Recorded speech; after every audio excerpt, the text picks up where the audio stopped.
Aí, Lurigas, tudo bem com vocês, gente? Faz alguns dias, né, que eu não gravo vídeo, acho que só faz um. No vídeo de hoje, eu vou falar um pouco do que? Nada mais, nada menos de invocação do mal.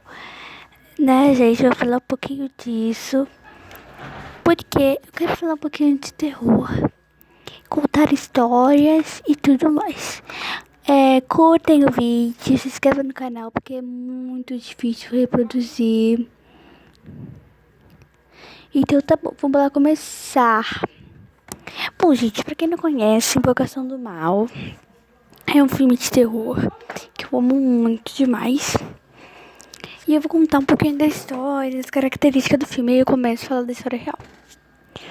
Desde seu início em 2013, Invocação do Mal é uma das franquias mais populares do terror moderno, com 2 filmes e 5 derivados.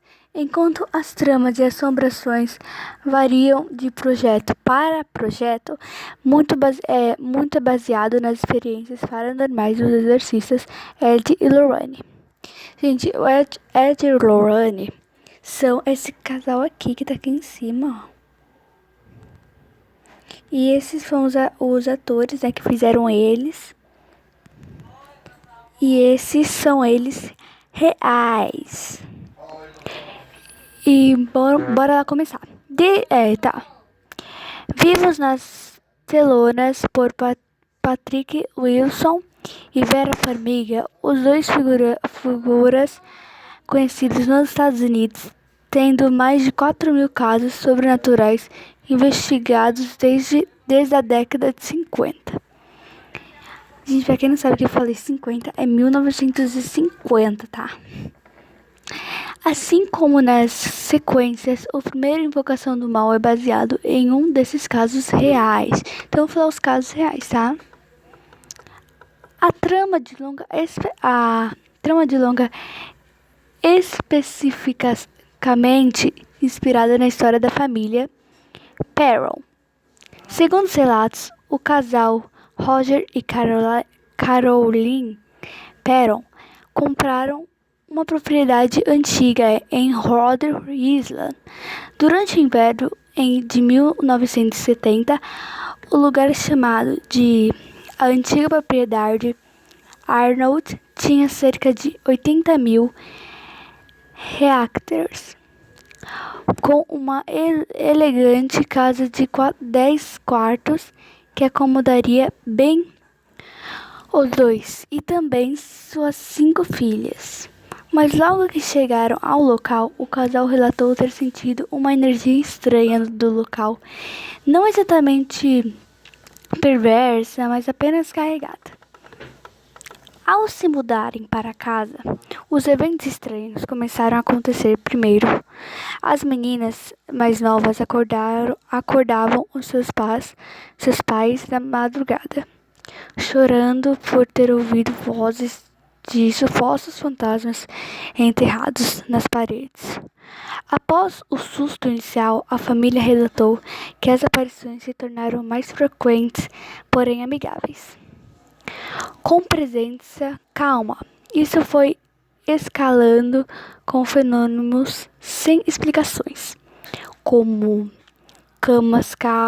como camas levitando alguns centímetros do chão, quadros e cadeiras sendo derrubados em explicações e manchas desconhecidas que apareciam e sumiam sem intervenção humana. Mais tarde, a família descobriu que comprou a casa sem terem lhe contado do histórico. 8 gerações anteriores haviam vivido e morrido na propriedade, com um passado aterrorizante, marcado por assassinatos, estupro e suicídios. Logo, os Perron começaram a ser visitados por espíritos maus, intencionados, que puxavam as pernas e cabelos das garotas. Por isso que, gente, eu durmo com o cobertor, achando que o cobertor vai me proteger. Eu pego o cobertor, cubro meu pé tudo mais. Mesmo que se tiver com uma carro, o calor que tiver, eu durmo com o cobertor cobrindo tudo. Cadê garotos? Garotos batiam as portas e os deixavam acordados a noite toda com pedidos de ajuda. O que agravou toda a situação foi a chegada do espírito de Bathsheba. Não sei falar, gente. Sherman.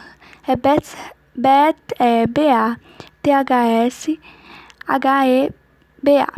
E Sherman, que eu sei falar. Supostamente é uma bruxa satanista que se enforcou de trás do celeiro da casa.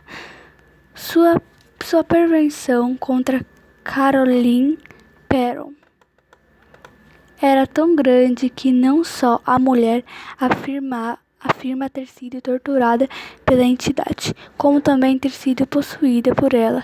E aí que os gente, não sei falar, Lawrence, falar o Ed e a Lawrence entraram em cena. O casal de exorcistas foi chamado para a propriedade, onde conduziram diversas sessões espíritas e exorcismos para lidar com as forças do mal. Andrea Perron, uma das filhas, chegou a escrever um livro sobre sua experiência na casa, descrevendo o exorcismo da sua mãe.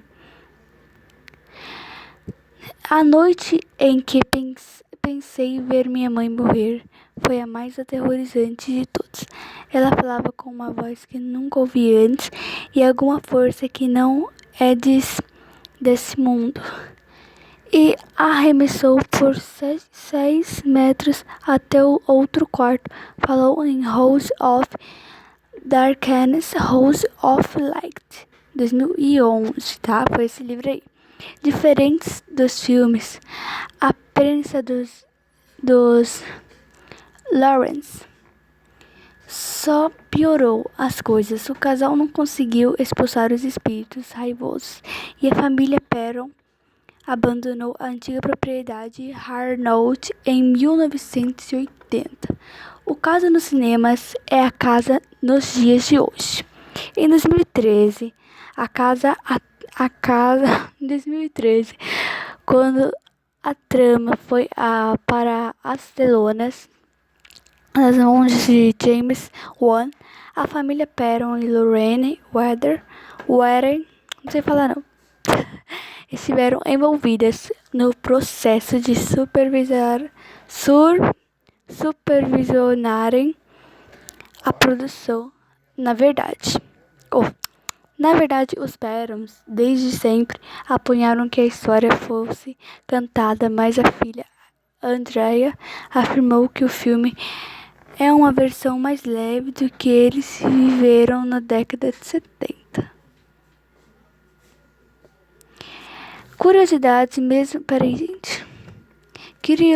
Curiosamente, mesmo com todas as histórias, a casa foi vendida algumas vezes. Uma das donas mais recentes, Norman Sutcliffe, descreveu a experiência de morar lá como um verdadeiro inferno.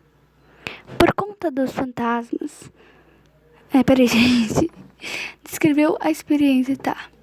Um verdadeiro inferno. Por conta dos fantasmas? Não, mas sim pelos fãs de Invocação do Mal que não paravam de visitá-la e até invadir sua propriedade, ao ponto dela processar a Warner Bros. Em 2015, os donos que assumiram depois de Sutcliffe já sabiam do legado, com a intenção de preservar o local e torná-lo em uma atração histórica. Não surpreende que 2 meses após se mudarem para casa, os donos passaram a relatar aparições fantasmagóricas e resolveram documentar tudo no especial Ghost Adventures Curse of Tree